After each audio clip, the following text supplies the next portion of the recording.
Hello viewers, I am Neha Agarwal. Now I am going to present some knowledge of shading. So let's go. Faber Castell की grade वाली pencil जो कि आपको normally market में मिल जाएगी, जिसके आप देख पा रहे होंगे 2B, 3B, 4B, 5B, 6B और 8B है। ये ग्रेड पेंसिल मार्केट में 50 रुपीज़ में मिलती है, जो आपको आराम से अवेलेबल हो जाएगी। तो इसी से हम आज अलग अलग ग्रेड की पेंसिल यूज़ करके शेडिंग करेंगे और इसमें जो फ़र्क होता है उसे देखेंगे। So let's start it. Shading किस टाइप से करनी है मैं आपको इसके बारे में नॉलेज 50% दे सकती हूँ, ठीक है, लेकिन बाकी की 50% आपको आपकी ही प्रैक्टिस देगी। इसलिए आप कितनी प्रैक्टिस करते हैं वही डिपेंड करता है कि आप शेडिंग किस टाइप से कर पाओगे। वैसे कुछ फैक्ट्स है जिस तरीके से हमें शेडिंग करनी चाहिए वो मैं आपको बताने जा रही हूँ। तो आई होप कि आपको इससे बहुत मदद मिलेगी। तो सबसे पहले मैं ये नॉर्मली पेज A4 साइज़ का यूज़ कर रही हूँ। इसके बाद में मैं स्केच पेज को भी यूज़ करूँगी, उस पर शेडिंग करूँगी और इन दोनों में जो फ़र्क होता है वो हम देखेंगे, ठीक है।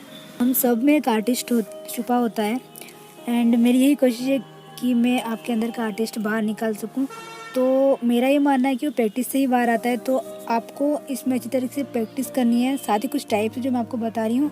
सो चलते हैं। तो सबसे पहले हम 2B की पेंसिल यूज़ करेंगे, इससे शेडिंग करते हैं।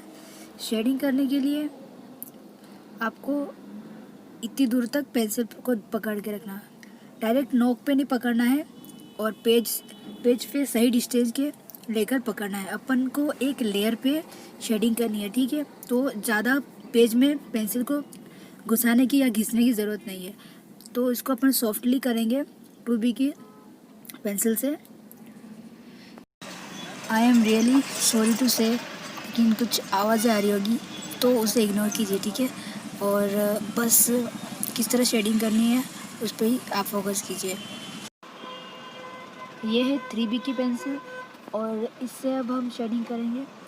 ये जो शेडिंग कर रहे हैं ना हम, ये लग रहा है कि हम घिस रहे से दिख रहा है ना, बट इसी तरह से घिसना नहीं है उसे अच्छी तरीके से हमें एक लेयर के अकॉर्डिंग एक ही फोर्स के साथ हमें हैशिंग करनी है, ठीक है।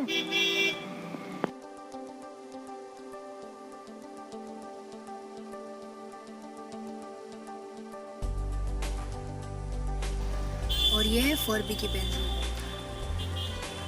याद रहे कि हमें कहाँ से पकड़ना है, ठीक है। बहुत फ़र्क पड़ता है कि हम कहाँ से पकड़ रहे हैं पेंसिल को और हमारी कितनी डिस्टेंस है उसकी नोक से। तो इसे इग्नोर ना कीजिए और इस बात का हमेशा ध्यान रखना कि हमें पेंसिल को थोड़ा ऊपरी साइड पीछे की ओर पकड़ के रखना है और फिर हल्के हाथ से उस पर शेडिंग करते जाना है। और ये है फिफ्थ ग्रेड की पेंसिल, ठीक है। आपको एक डिफरेंस दिख रहा होगा सब में, जैसे मैं शेडिंग करते जा रही हूँ तो उसकी डार्कनेस बढ़ती जा रही है। शायद कैमरे में अच्छे से दिख नहीं रहा होगा, लेकिन जिस तरह आप उसमें नोटिस कर सकते हो फ़र्क है, ठीक है, हल्का सा। वैसे पेज जो है नॉर्मल पेज है ना, तो इसमें ज़्यादा अपन को दिखेगा नहीं।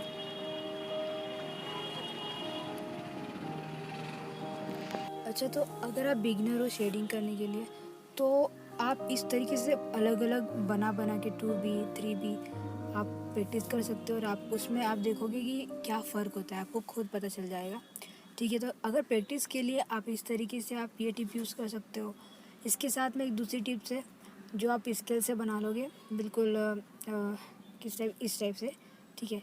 तो इसमें आप खानों में आप शेडिंग करते जाओगे तो एक एक अलग अलग इस तरीके से आप शेडिंग की प्रैक्टिस कर सकते हो।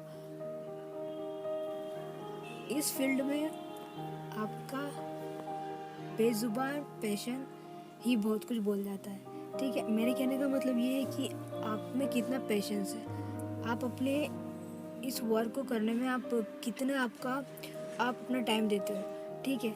तो इस तरीके से धीरे से आराम से जैसे मैंने बताया वैसे आप शेडिंग करते जाओ। आप जितनी प्रैक्टिस करते जाओगे अब वो इम्प्रूव हो जाएगा, ठीक है। तो इसी तरीके से आप खाने बना लेना और फिर उसके ऊपर अच्छे से शेडिंग कर देना, पूरी ध्यान से पूरे फोकस के साथ और आराम से, ठीक है। कोई जल्दबाजी नहीं है, जो भी होना है धीरे धीरे होगा। तो मेरा यही सजेशन रहेगा कि आप ब्लेंडिंग पर ज़्यादा फोकस ना करें, इसी तरीके से आप रोज़ शेडिंग की प्रैक्टिस करें। और ब्लेंडर के बारे में मैं आपको बाद में बता दूंगी, क्योंकि इतना इम्पोर्टेंट नहीं है, क्योंकि आपकी जो क्रिएटिविटी हो यहाँ से निकलेगी। आप शेडिंग किस तरीके से आप समझ पा रहे हो, डार्क डेप्थ को, ठीक है, तो वही आगे जाके आपको बताएगा कि आप अपने तरीके से शेडिंग कर पा रहे हो, ठीक है। तो ब्लेंडिंग पे आप ज़्यादा ध्यान मत दीजिए और इसी पे आप इस तरह से प्रैक्टिस कीजिए। तो आप देख पा रहे होंगे कि कितना फ़र्क है 2B से लेकर 8B तक, सब में अलग अलग ग्रेड्स की पेंसिल यूज़ हुई है और उनका अलग अपना अपना अलग अलग एक शॉप है।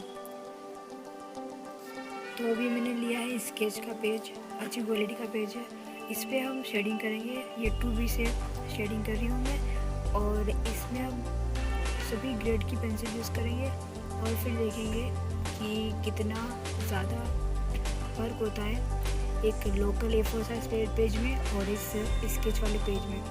बात का खास तरीके से ध्यान दीजिए कि आपको शेडिंग अच्छी तरह से सीखने के बाद ही ब्लेंडिंग करना है, ठीक है। ब्लेंडिंग आगे से आप उस पर ब्लेंड करोगे तो वो वैसे भी अच्छा नहीं दिखेगा, क्योंकि अच्छे से शेडिंग नहीं होगी तो ब्लेंडिंग भी अच्छे से नहीं हो पाएगी।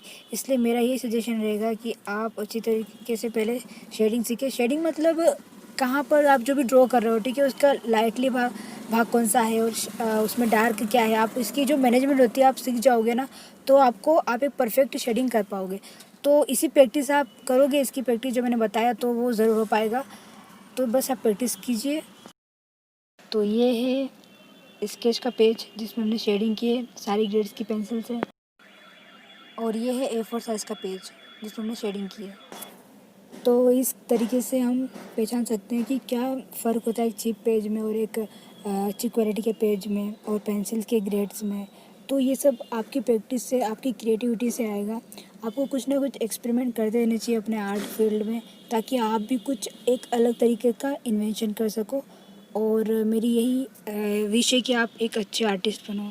Thank you so much for watching. Bye.